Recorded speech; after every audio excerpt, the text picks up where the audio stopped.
Nagliyab ang isang tanker truck na nakabangga ng 6 na sasakyan sa Atimonan, Quezon. Patay ang driver na natrap sa loob ng tanker. Nasa frontline na balitang yan si Reniel Pawit. Oh, wag kang lumapit dyan! Hoy! Nagulantang ang mga residente nang lumiyab ang isang tanker truck sa Atimonan, Quezon. Sumabog ang naturang truck matapos makabangga ng 6 na sasakyan. Sa tindi ng apoy, agad lumayo ang ilang residente. May maririnig pang pagsabog. Base sa investigasyon, patungong Bicol ang truck na minamaneho ni alias Rolando, 67 years old. Habang nasa pababang bahagi ng Maharlika Highway, biglang pumalya ang makina ng truck. Nawalan ng kontrol ang driver kaya bumulusok ang truck. Hanggang sa mabangga na nito ang isa pang nakaparadang truck.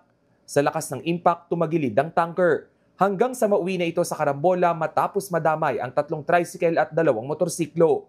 Ilang saglit pa, sumabog ang tanker truck. Sa tindi ng pagsabog, nadamay ang isang bahay at ilang kawad ng kuryente. Patay ang driver ng tanker na natrap sa loob.